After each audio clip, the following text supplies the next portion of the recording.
Buenos días, contentos de poder estar con vosotros también en esta mañana y de compartir la palabra del Señor. Efectivamente, como decía eh, vuestro pastor, Isma, hoy celebramos, bueno, mañana concretamente, el 31 de octubre es esa fecha que se considera como el inicio históricamente, ¿verdad?, de lo que fue la Reforma Protestante y por lo tanto que se originó en el siglo XVI y que implicó fundamentalmente, no iba a hablar exactamente de una de esas solas, pero efectivamente porque implicó el retorno a las Escrituras. O sea, si tuviéramos que definir lo que implicó la Reforma, más allá de generar, como se ha acusado muchas veces a la Iglesia evangélica de una nueva religión, se quiso reformar la misma Iglesia, que estaba alejada de las Escrituras, para que volviese de nuevo a beber de ella y alimentarse de la palabra del Señor.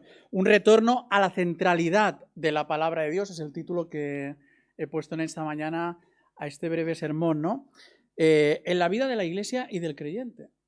Y ahí es donde nosotros tenemos que preguntarnos qué lugar ocupa, ¿verdad?, esa palabra en nuestras vidas. Un retorno a las Escrituras que evidentemente no fue fácil para muchos de aquellos que la abrazaron y que volvieron a ella, porque algunos iban a la cárcel, estamos hablando del siglo XVI, otros directamente eran ejecutados por afirmar que solo la Biblia es la única norma de fe y de conducta para el creyente.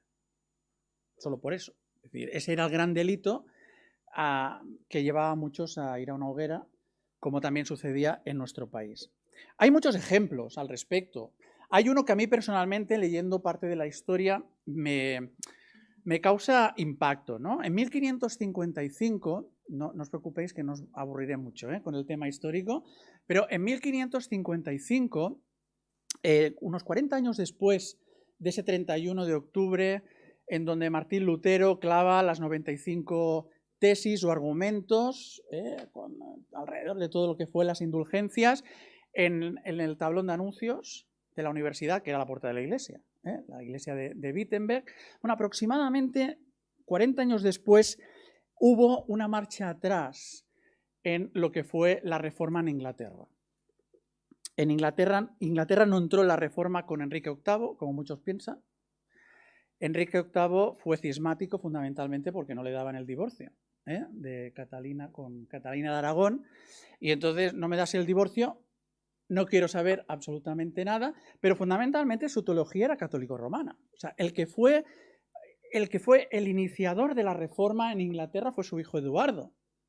Eduardo, que era muy pequeño cuando subió al trono, tenía educadores con un corazón evangélico y que además amaban profundamente la palabra del Señor, y ellos sí que quisieron reformar la Iglesia de Inglaterra. El problema es que Eduardo tenía una salud bastante delicada, podríamos decir enfermiza, hasta tal punto que con 16 años falleció, murió. Y fue su hermana María Tudor, no sé si habéis visto la serie de los Tudor, esto hace años ya, pero bueno, ahí os ubicáis un poco, ¿verdad? Fue su hermana, que era una católica convencida, la que sube al trono y la que estaba dispuesta a llevar de las orejas de nuevo a Inglaterra a la obediencia a Roma y no a la palabra de Dios, ¿no? María pasaría a la historia, María Tudor, pasaría a la historia como María la Sanguinaria. Y no es de extrañar, porque cuando uno ve un poco lo que sucedía, se le ponen los pelos de punta. De hecho, el obispo de Londres, cuando María no conseguía quedarse embarazada de Felipe II, lo atribuía a que no se habían matado suficientes protestantes. Porque efectivamente, si se hubieran matado más protestantes, María se hubiese quedado embarazada. O sea, fijaos el nivel en el que estamos en el siglo XVI, ¿no? Y esto significó que muchos de aquellos que abrazaron la reforma protestante y que por lo tanto volvieron a la centralidad de las Escrituras tuvieran que pasar ante tribunales especiales donde se les juzgaba, pero muchas de esas sentencias ya estaban firmadas de antemano. Y muchos de ellos, si no podían exiliarse, acababan ejecutados. En España también tenemos aquí nuestra historia con todo el tema de la Inquisición, los autos de fe y cómo la mayoría pues acababa efectivamente en una hoguera, ¿verdad? Pues bien, en 1555, 40 años después de las tesis clavadas en la puerta de Wittenberg, uno de esos reformadores ingleses se llamaba John Rogers. Y a John Rogers también lo llevaron a la alta comisión por cargos de herejía. Y en aquella comisión, que era una especie de tribunal, el obispo Stephen Gardiner, que estaba allí intentando convencer a Rogers que se retractara, hubo un momento, además era Lord Canciller de la reina María Tudor, o sea que imaginaos por dónde iba la sentencia ya antes de lo que era el juicio, ¿no? Llega un momento que Stephen Gardiner le dice al evangélico, al protestante, Rogers, le dice, mira, tú no puedes probar nada por la escritura. La escritura está muerta y tiene que tener un expositor que esté vivo. Y claro, efectivamente el expositor que estaba vivo estaba en Roma. Estaba en Roma y era el único que podía interpretar o que podía decir lo que se debía creer en ese momento. Claro, tú cuando a un evangélico le dices que la escritura está muerta, te va a contestar con un versículo. Y efectivamente, Rogers, aquel obispo, Stephen Gardiner, le dijo, recuerda lo que dice Hebreos capítulo 4, versículo 12. La escritura no está muerta, está muy viva. Y ¿sabéis cuál fue el resultado, no? ¿Cómo acabó John Rogers? En la hoguera, que era lo que acostumbraba a pasar en aquel entonces. Y es que para la Reforma la Biblia no solo era la palabra de Dios, sino que la palabra de Dios está viva y no necesita una jerarquía que la interprete y que la pueda retorcer.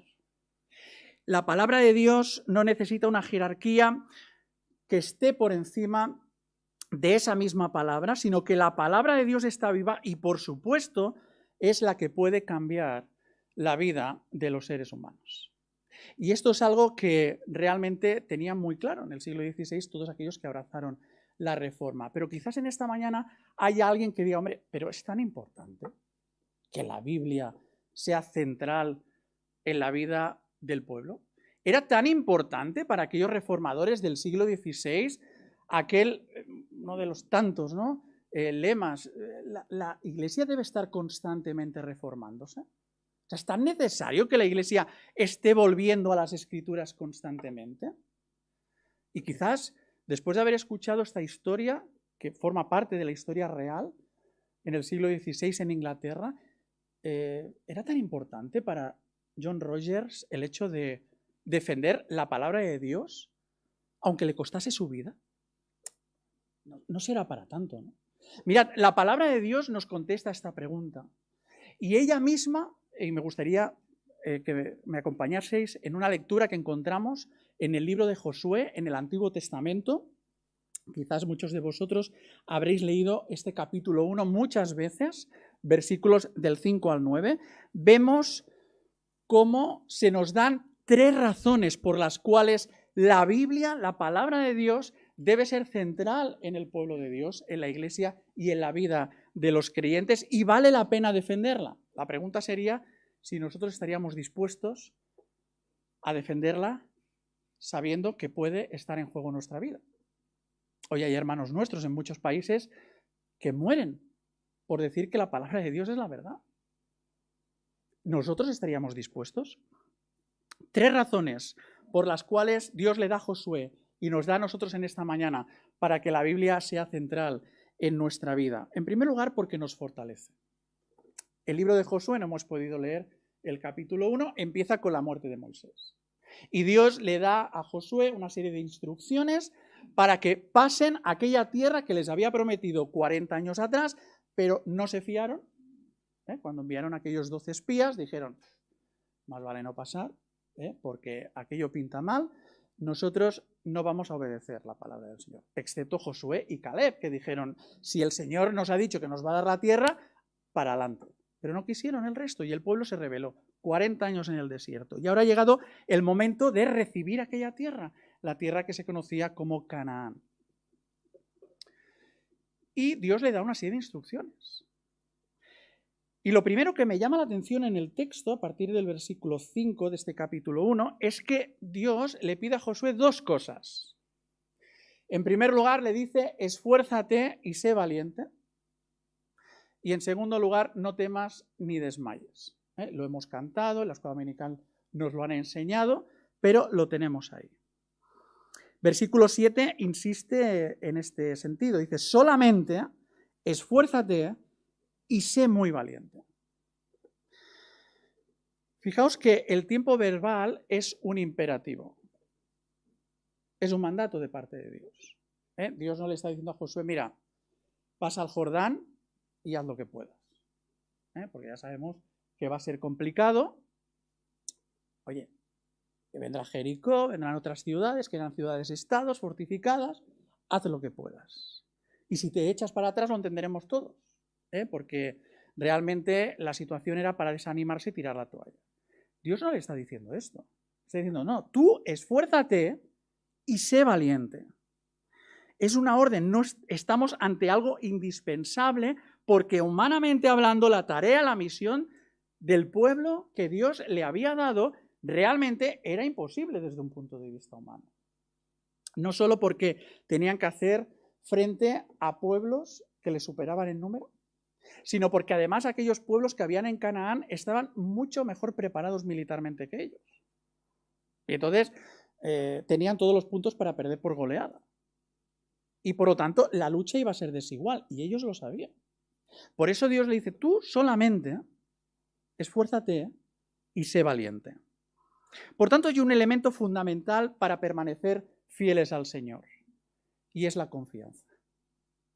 Es la palabra de Dios. Son las instrucciones de Dios, y para Dios no hay nada imposible. Efectivamente, para nosotros sí. Porque lo que nosotros vemos pinta bastante mal. Ahora bien, la petición de Dios no tenía que ver tanto con un esfuerzo o valentía física, que habían demostrado 40 años atrás, como os decía hace un momento, juntamente con Caleb, no solo porque quisieron ir como espías a reconocer aquella tierra y si te cogían, el final podía ser complicado, sino además cuando regresan y dan el informe, los 10 estaban aterrorizados de lo que habían visto. Sí, hay leche y miel y está muy bien aquella tierra, pero la cosa pinta mal. Y sin embargo, Josué y Caleb dijeron, nosotros no nos vamos a rebelar contra la palabra del Señor. El Señor nos ha dicho que esa tierra nos la va a dar y nosotros lo creemos. Y por lo tanto no necesitaba una valentía o una valentía física. Realmente aquí, del tipo de esfuerzo o valentía del que se nos está hablando, tiene más que ver con el cobra ánimo. Podríamos traducir de esta manera. Esfuérzate, cobra ánimo. Coge fuerzas. Porque no estás solo. Yo ya sé que lo que hay al otro lado del Jordán es complicado. Pero tú cobra ánimo. Dios le dice a Josué, yo te voy a equipar, yo te voy a dar el poder. Lo que tú tienes que es que esforzarte en obedecer mi palabra. El resto lo voy a poner yo. Pero tú esfuérzate a la hora de ser fiel. Y esto no fue algo exclusivo, por cierto, que tuvieron que vivir el pueblo de Israel en tiempos de Josué. Tampoco fue algo exclusivo luego de la Iglesia en el primer siglo o en el siglo XVI con los reformadores. El esfuerzo y la valentía todavía es necesaria en el siglo XXI. En una Europa como la nuestra, en donde estamos convergiendo a un pensamiento único, en donde se están legislando una serie de leyes que están elevando a delito opiniones que, sobre todo, si están de acuerdo con la palabra del Señor, están ahí. Y por lo tanto nosotros también necesitamos valentía porque los tiempos no van a ser fáciles. Y podría poner algún ejemplo, pero no me quiero extender en este sentido. Y no hay duda de que vamos a necesitar fuerzas y valentías para decir que la Biblia es la palabra de Dios. Que la Biblia es la verdad, que no está muerta, sino que está viva y es eficaz. Y por lo tanto es la única norma de fe y conducta para aquellos que hemos tomado la decisión de seguir a Cristo Jesús. Y ante leyes y jerarquías, sean políticas o religiosas, que van contra la palabra de Dios, necesitamos tener el mismo espíritu que tuvo Josué en su día, pero también los apóstoles en la primera iglesia, cuando en Hechos capítulo 5, versículo 29, llega un momento que tienen que decir, nosotros obedeceremos a Dios antes que a los hombres. ¿Estaríamos nosotros dispuestos también a ese punto? Necesitamos valentía y esforzarnos, pero fijaos que a este esfuérzate cobra ánimo, cobra fuerzas para obedecer las instrucciones del Señor en tu vida, se le une el no temas ni desmayes del versículo 9. Es decir, si no quieres caer en el desánimo, no te alejes de la palabra de Dios. No te alejes de la palabra de Dios. Versículo 8. Nunca se apartará de tu boca este libro de la ley. ¿Por qué?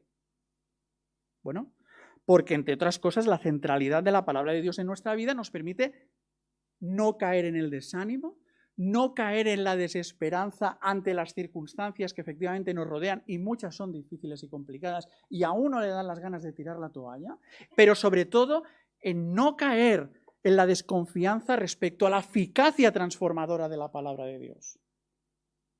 Y a veces uno piensa, ¿realmente la palabra de Dios es viva y eficaz? Porque compartimos la palabra con las personas, damos testimonio y parece que no pasa nada. Y la gente está insensible, ¿no? Y a veces nosotros podemos caer en esa desesperanza, desconfianza. ¿Realmente esta palabra transforma o no transforma vidas? Ha transformado la nuestra y lo creemos y confiamos por eso, ¿verdad? Nunca se apartará de tu boca este libro de la ley, porque en primer lugar nos fortalece. La Biblia, porque te fortalece en medio de las dificultades. Pero en segundo lugar, la Biblia tiene que ser central en tu vida y en la vida de la Iglesia porque nos guía. Es viva y eficaz porque nos guía cada día en nuestras vidas y como Iglesia. Versículo 9. Mira que te mando que te esfuerces y seas valiente, no temas ni desmayes. ¿Por qué? Porque el Señor tu Dios estará contigo donde quiera que vayas. Dios nos da una misión, pero a la vez nos da su presencia, el Espíritu Santo en nuestra vida, que nos guía a través de la palabra de Dios. Y por eso necesitamos conocerla, por eso necesitamos estudiarla. Si antes le ha pedido 4 veces, esfuérzate, y me lo he saltado para ir un poco más rápido, pero lo podríamos haber visto repetido en los versículos 6, 7, 9 y 18. Ahora le dice 4 veces, yo estoy contigo. Yo voy a guiarte. Por ejemplo, en el versículo 5. Como estuve con Moisés, estaré contigo. No te dejaré ni te desampararé. Como estuve con los apóstoles en el primer siglo, yo voy a estar con vosotros. Como estuve con aquellos hombres y mujeres que eran un remanente muy pequeño, pero que hicieron frente a todo un poder imperial, marcado, por cierto, por la corrupción, yo estaré con vosotros. En el siglo XXI, aunque parezca que las cosas se van complicando, que las leyes van endureciendo el testimonio evangélico, yo estaré con vosotros. El Señor nos guía. No te dejaré ni te desampararé. Ahora bien, para que Dios te pueda guiar a ti, para que Dios pueda guiar nuestras congregaciones locales, se deben dar 3 cosas. 3 cosas que las sabéis. No vamos a descubrir la rueda redonda. 3 cosas que son importantes. En primer lugar, necesitamos meditarla. Es decir, no basta solo con leer la Biblia, sino que la tienes que hacer tuya. La Biblia te habla a ti. A veces pensamos, no, la Biblia le habla al de al lado, al que está afuera. La Biblia te habla a ti. Te la tienes que hacer tuya. Dice concretamente en el versículo 8, nunca se apartará de tu boca este libro de la ley, sino que de día y de noche meditarás en ella. Es decir, no. Podemos dormir 8 horas, y podemos ir a trabajar y todo. La idea es que debe ser constante esa meditación, debe ser diaria nuestra relación con Dios. En segundo lugar, tenemos que someternos a ella. ¿Tú quieres ser guiado por la palabra del Señor y por el Dios de la palabra? Claro. Tienes que someterte a ella. La Biblia efectivamente debe ser la única norma de fe y conducta. El problema es cuando nosotros sometemos a la Biblia a lo que nosotros pensamos.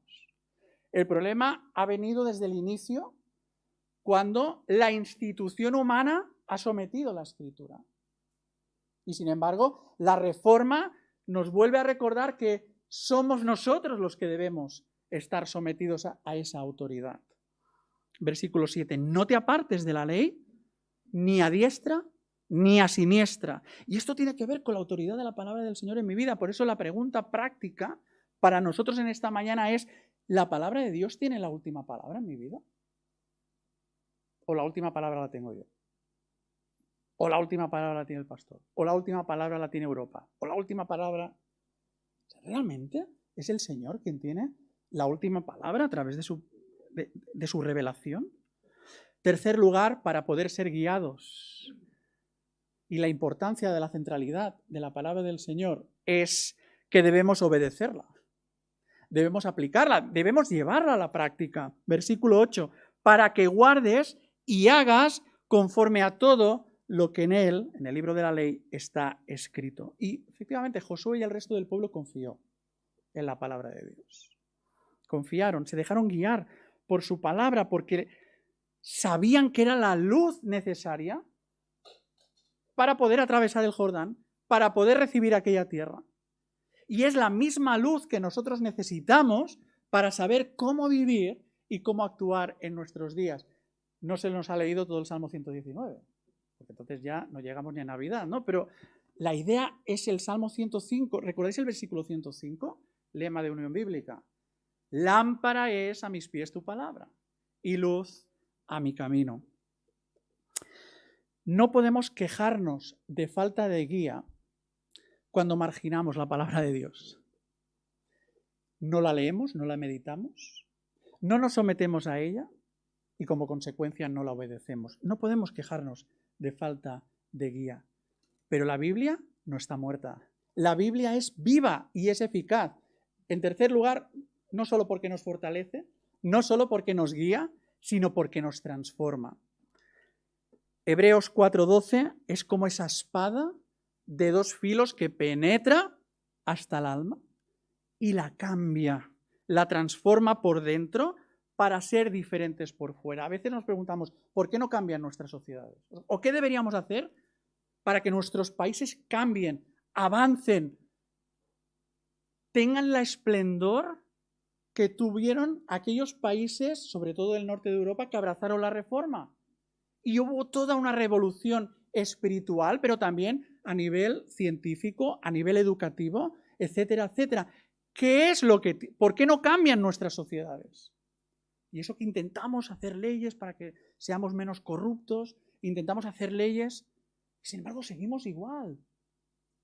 Porque la clave está en el corazón del ser humano. Cuando el corazón de las sociedades, el corazón de cada ser humano de una sociedad es transformado por la palabra de Dios, hay una transformación externa. Afecta a todas las áreas de la vida, a todas las áreas de un país. Y esto es clave para poder entender que la Biblia nos transforma y nos da una nueva cosmovisión de vida que nos permite seguir avanzando hasta el final, hasta la tierra que Dios nos ha prometido mientras estamos aquí y no nos llame a su presencia. Es lo que básicamente leemos en los versículos 7 y 8 de este capítulo 1 de Josué. Cuando Dios le dice a Josué, no te apartes de la ley, esto lo hemos leído, ni a diestra ni a siniestra. ¿Para qué? Para que seas prosperado, quedaos con esta palabra, prosperado en todas las cosas que emprendas. Versículo 8, guarda y haz conforme a todo lo que está escrito en el libro de la ley. ¿Por qué? De nuevo, porque entonces harás prosperar tu camino y todo te saldrá bien. Ahora bien, ¿a qué se está refiriendo Dios con prosperar y con todo te saldrá bien? Porque a mí no todo me sale bien. No sé si a vosotros sale todo bien, pero a mí no me sale todo bien. ¿A qué se está refiriendo? Mirad, para entender lo que Dios le está diciendo a Josué, necesitamos entender lo que nos está diciendo. A veces eso nos ayuda a enfocar mejor la interpretación. Lo que aquí no se nos está diciendo, o no se nos está hablando, de una prosperidad que está relacionada con tu grado de fe, con tu grado de obediencia a la palabra de Dios, de tal manera que cuanto más fe tienes, más ceros se van añadiendo a tu cuenta bancaria. Que básicamente es lo que dice la teología de la prosperidad. Esto es prosperar, hermano, tú tener mucha fe, obedece la palabra del Señor, haz muchas cosas, que ya verás cómo los ceros en la cuenta bancaria van ampliando. Esto la Biblia no lo dice. Esto la Biblia no lo dice.